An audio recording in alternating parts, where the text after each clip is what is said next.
fancied a lazy video today, so we're just gonna check out a plugin. I have a few of their virtual guitarists. This is the only one I've downloaded onto my computer so far. I haven't actually gotten around to downloading the other guitarists onto my computer yet. I downloaded this one ages ago with the intention of making this video. Apparently forgot to ever actually make the video, and then spotted this plugin when I was going in onto another project and looking for a different plugin. I spotted that was there. I was like, oh yeah, I downloaded that plugin to make a video about that. And I was racking my brains for something quick and easy to make a video about this week because, you know, I've got a bit of a busy week on in terms of other things I need to get done. So, and this plugin just popped up to answer my prayers. Hi guys, and welcome back to my channel, and if you're new here, then welcome to the chaos. I do all things music related on here, from audio engineering style content to production and songwriting challenges to just talking about music and musician life. Today, we're going to talk about a plugin. I haven't just sat and talked about a plugin for a little while, so we're going to sit and talk about a plugin. So, we're going to talk about a UJAM plugin. We're going to look at one of their virtual guitarists, which is called Sparkle, because I realized that I hadn't tried out the guitarists from UJAM much at all. Basically only have them because, right, to cut a long story short, I found UJAM when I was just looking at what free plugins are available. I found that they did 30-day free trials of a bunch of their plugins, and that they had, you know, mostly they do instrument plugins is what they do, and that's what I was in the market for. And in particular, I was looking for bass guitar sounds. So I found their bass guitarists, and I tried a couple of them for free, and I really liked them. I also tried their pianist one, and I really liked that. And so I decided that when Black Friday came around that year, I was gonna look at what deals they had on and buy a bunch of their plugins. They then had a deal where basically they had everything in their catalog at the time available for like 500 odd quid. When I totted up all the plugins that I actually wanted to buy and how much that would cost me, I realized it was going to cost the same to buy just the plugins I wanted as it would to just get the whole catalog. So I was like, well, I was going to buy all of these anyway. I might as well just do the deal for the whole catalog and essentially get a bunch of other plugins for free. Downside to that is I do have a bunch of plugins that are now available to me that I've literally haven't looked at because I don't tend to reach for a virtual guitarist. Because, well, I play guitar. I don't play it that well. As a general rule, when I want to add guitar to something, I don't tend to think, oh, I'll put a plugin on and then try and play it on a keyboard, because for me, if I'm going to write a guitar part, it makes a hell of a lot more sense to write on guitar because, you know, I play guitar. But obviously, you also have the option of, if you want to throw down some quick guitar parts easily, there are plugins out there that are designed to emulate various different instruments. Some of them are better than others, and some instruments I do think plug in better than others. Sometimes when you're just looking to put simple parts from instruments on something, you don't want to faff about hiring a musician just to throw something really basic down. Plugins can be really good at that. I'm interested as a guitarist to see if I can see any value in these guitarist plugins for me, so I thought I'd have a look at one of them today. So this is the UJAM virtual guitarist called Sparkle. Without further ado, I suppose I should get on with actually playing with this thing. The way that a lot of the UJAM plugins work is that they have this player mode and they have an instrument mode. So if I click on the instrument mode and I play, hello, but I think maybe I've got to press something down here and then also press something up here for this to work. Aha! Trigger mode off, trigger mode on, okay. Right, so we need to have the trigger mode on, in order to play anything. And then these down here are how it then plays. So if I press slide down instead. Too low down the keyboard, sorry.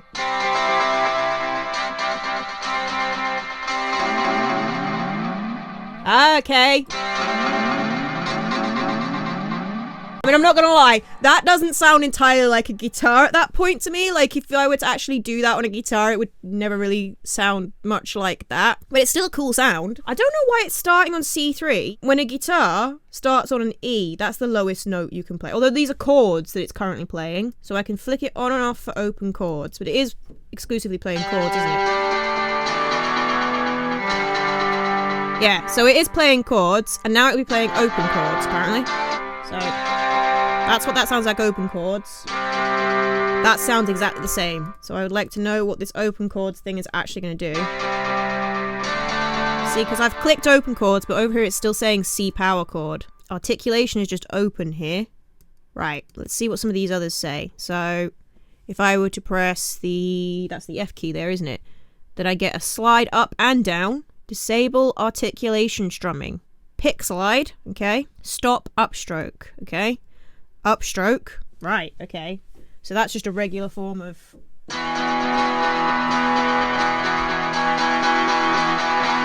Ah, so then is this, that's a downstroke. So then you can get the strumming pattern. That's really, I'm not a good enough pianist to be able to play that like I would just easily play it strumming on a guitar. They're giving you that in order to give you the ability to then do something like go up, up, down, up, down, up, down, up, or up, no. Why is downstroke before or after upstroke though? Those are the wrong way round in my brain. That, most of the time when you're strumming, you do tend to start on a downstroke. And when I think of things on a keyboard, I think going up the keyboard rather than going down the keyboard as a way that feels like the natural way to go, you know? So I would have thought that they would put the downstroke first and the upstroke after it, because that's then going to mimic more... Like that feels... It's the wrong way around, if you get what I mean. It feels like those two are the wrong way round. I've just gone upstroke, downstroke, and I've only just realised that I wasn't playing what I thought I was playing then. I was actually playing the opposite. Anyway, picking, okay? So does that mean we plot the chords in between? Not entirely sure what picking's referring to there. Picking again. Picking. Okay. So if I go... No, that's the same note. I don't get it. I don't... And then what are these up here? Half muted, muted, dead notes, release. Okay. The problem sometimes with things like this is that in order to try and do everything in the way that an instrument would naturally be played, is that you end up with so many different like triggers for different articulations here that your plugin becomes extremely complicated, and then trying to actually play that in becomes very complicated. Let's have muted clicked on. And I assume muted also works with some of these down here. Yeah, okay. So these articulations up the top, it looks like you can just activate these. Although not all of them, because some of them are things like release and stuff. But most of them, it activates them. So we've got muted as the articulation type. And playing style, it's currently doing an upstroke. And if I just push that once, it looks like it activates that. So now it's doing a downstroke.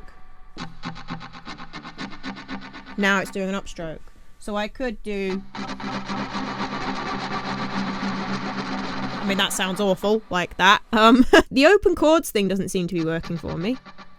Because it's still just doing power chords. See, it's saying that it's doing power chords and everything. But anyway, I was going to be just demonstrating there that you've got this instrument bit. So this is how you end up with complete control over what this is doing.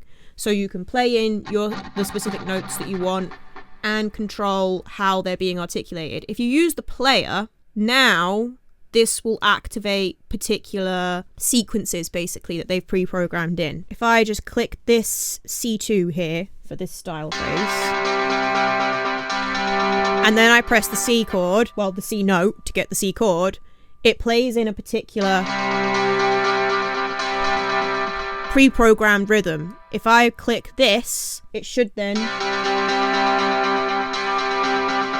play a different one. Then on top of that, you've got like different styles then you can select from within that. So if we go back to what this one sounded like, this C2 one sounded like on this one, and then we go to the next one instead, you got a different one again. So there are a huge number of pre-programmed in rhythms that you could pick from. So essentially, they're loops. Now, if you play this in, just to demonstrate to you guys what actually happens when you use these plugins, if you just record this in by doing it like this, all the MIDI shows is the note you played on the keyboard. So I just get one long C MIDI, which obviously not very useful to me. Whereas if you want to get the MIDI for this specific pattern it's playing, you drag it in like this. Da da da da. And so now it's got all of the MIDI information that you need for that pre-programmed pattern here. So if I were to switch to the instrument mode instead, we can see more clearly now what's actually going on. So we've got... Okay, this time it's playing different notes there, isn't it? It is playing different notes there, whereas before it wasn't playing different notes there. Huh. That seemed to not work like that before, though. That That definitely didn't do that before when I played it in before, did it? Tell me it didn't, guys, because I feel like I'm going insane now. I'm gonna have to go back and rewatch that bit of the video. But I swear when I held down the C chord, C, and did that, it didn't do that. It didn't, I swear it didn't do that. I must have forgotten to trigger something else that is being now triggered in some way that means that it's actually working like it's supposed to. Point being, you could then make changes to this MIDI. So if I do make a change to this MIDI, like let's say I want it to do, instead of doing these two together, I want it to do these two, then these two, then these two, then these two. It should now sound different there. See? So if you want to use these loops that they have built into the player as a way to start you off, but then make changes to what's actually being played in there, you can import the MIDI in, then make the changes you want to make and create your own unique thing out of that, which is the main way that I would always use any of this sort of thing. I don't like to just import a loop and make no change to it, because then I could have exactly the same thing somebody else has got out there. Plus, also, you're not going to necessarily get something that fits perfectly with the song. I'm going to change the sound, because obviously we've also got all of these controls over the sound, and I'm not going to lie, I'm hating this guitar sound. And let's go for soft. That's much more me already. There's way too much reverb on it though. So is this my finisher here amount? This is my finisher amount. So finisher is just what they call any effect that's like delay, reverb, and chorus. Some of these are then all called things like lo-fi and indie amps and stuff, and that will probably be effects on the EQ, so EQ filters as well. In my case, I probably want to just stick with some sort of delay or reverb. Well, or maybe I'll stick with this delay, I just want less of it. Way better. Okay, I'm much happier with that. We've also got a load of compression in it, so I'm just going to take all that compression off to make it feel a bit more natural. I go for more of the natural tones, you guys know me. So more of a bridge pickup versus more of a neck pickup. I think I want it sort of leaning halfway between the two, but a little bit more bridge. Any guesses what focus is, guys?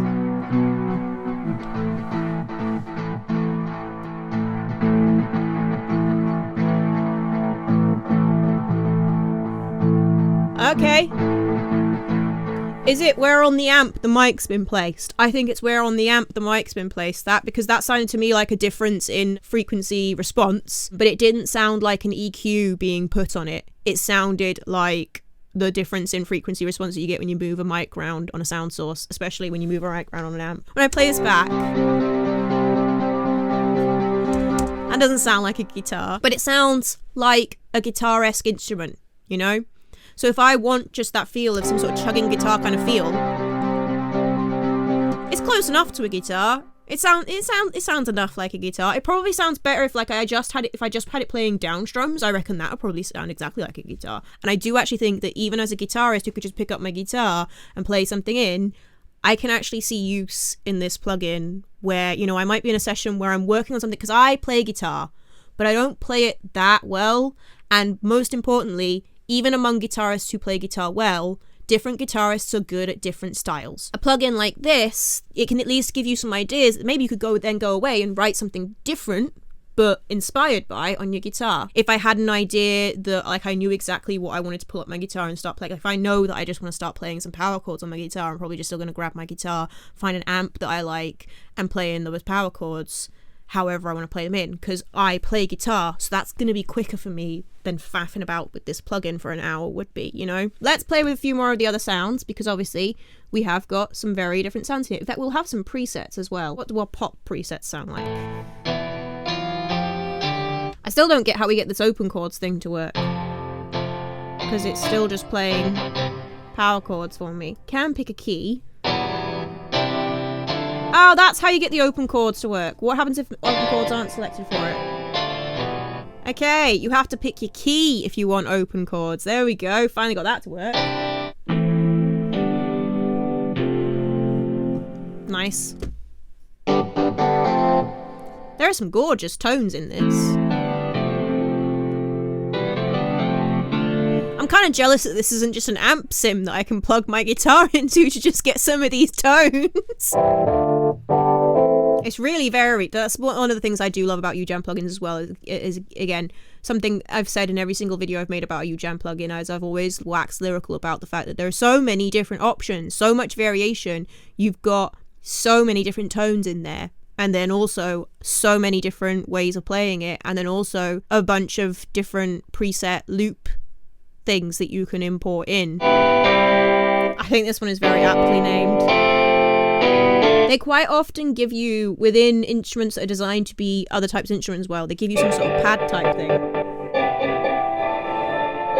And I love that sometimes I might be thinking I want a pad sound that sounds kind of like a guitar, or a pad sound that kind of sounds like a piano in this way. There are a lot of UJAM plugins now that I default to for that kind of stuff that aren't synth plugins, because they do have synth packs for their synth plugin USynth as well. I barely ever touch USynth, I'll be honest. It's the one plugin in their range that I have that I basically never use it, because I actually find that a lot of the synth style sounds, the pad type things that they have in their other plugins that are actually designed to be a different type of instrument, I like a lot better. Because that sounds like a guitar that's just been absolutely doused in in reverb, doesn't it? Oh, I love that one. Cosmic Warp. Remember that, guys. Cosmic Warp, because I'm going to forget that exists. I'm going to try and build something out of this. So I'm just going to lay in a pad thing. Oh.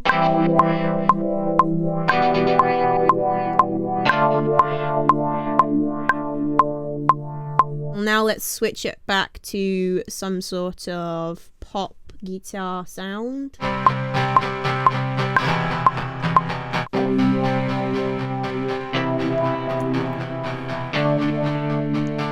Let's just try pulling something in from the player. Perfect, that's exactly the kind of thing I want. Some sort of arpeggiated thing. Duplicate you. Just move this one up straight away as we're in it.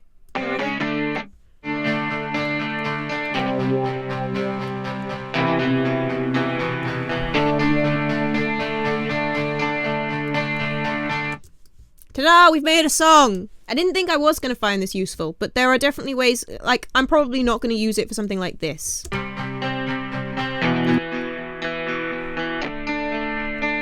It's the world's simplest little guitar part. I'd probably write something like that, play it in myself, you know? But like a lot of UJAM plugins, I don't see this as being something that I would necessarily use to build up parts of a song with, that I would actually then use that in the final song.